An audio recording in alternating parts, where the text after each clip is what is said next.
అధికారంలోకి వచ్చిన తర్వాత ఎక్కడ పేరుకుపోయిన చెత్తను కూడా శుభ్రం చేసే పరిస్థితి తీసుకున్నారు.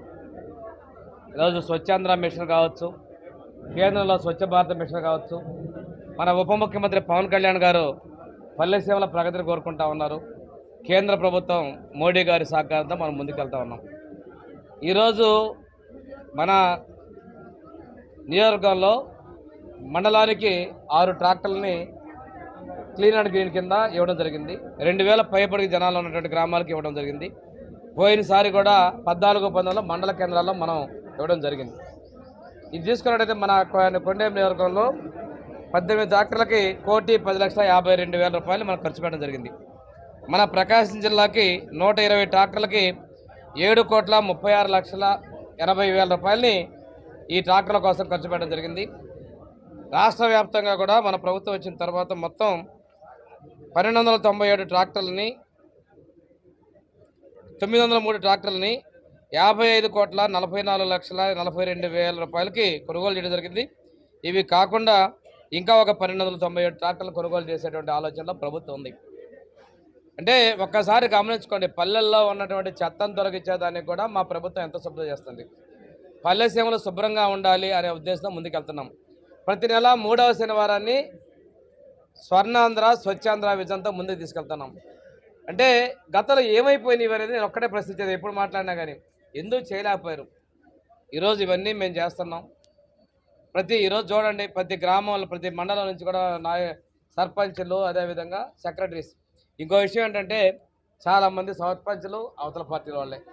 మేము రాజకీయంగా వివక్ష చూపల, గ్రామాలు బాగుపడాలి, జనాభా ప్రాతిపదికన తీసుకొని ముందుకెళ్తున్నాను తప్పితే ఎటువంటి వివక్షలు చేయలేదు. ఏదో కొంతమందికి తెలుగుదేశం పార్టీకి ఉన్నారని గతంలో చేసినటువంటి వివక్షలు మేము జోలిపోవడంలా ఈరోజు గ్రామాలు శుభ్రంగా ఉండాలి, స్వచ్ఛ పంచాయతీ, స్వచ్ఛ వార్డు, స్వచ్ఛ వీధి అనే విధంగా స్వచ్ఛ ఆంధ్ర స్వచ్ఛ భారతదేశానికి మనం కంకణం కట్టుకున్నాం. దానిలో భాగంగానే ఈ రోజున ఎప్పుడూ లేని విధంగా రాష్ట్ర ప్రభుత్వం 135 కోట్ల కాదు కదా 55,44,42,000 రూపాయలు ఖర్చు పెట్టి ఈరోజు ట్రాక్టర్లని కొనుగోలు చేయడం జరిగింది. మనం ఇవి మళ్ళీ భవిష్యత్తులో కూడా జనాభాను తీసుకొని ఇంకా ట్రాక్టర్లు పెంచే విధంగా చర్యలు తీసుకుపోతాం.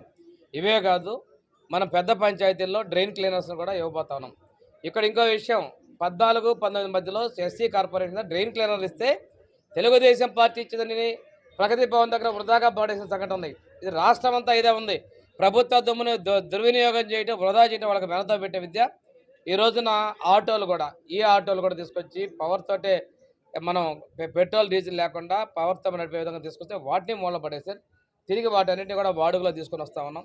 ఏది ఏమైనప్పటికీ కూడాను మా ప్రభుత్వ సంకల్పం ఒకటే, ఎన్డీఏ ప్రభుత్వ సంకల్పం. భాగస్వామ్య పక్షాలైన జనసేన, బీజేపీ, తెలుగుదేశం పార్టీల యొక్క లక్ష్యం ఈ రాష్ట్రాల్లో స్వచ్ఛంగా తీసుకొని రావాలి, ప్రతి ఒక్కళ్ళు కూడా అండగా ఉండాలనేది ఇది.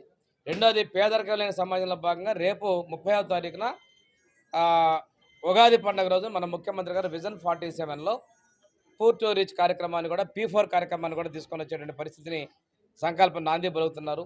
వీటన్నిటి లక్ష్యం ఒకటి, ఈ రాష్ట్రం 2047కి పూర్తిగా అభివృద్ధి చెందాలి, పేదరికం ఉండకూడదని లక్ష్యంతో ముందుకెళ్తున్నాం.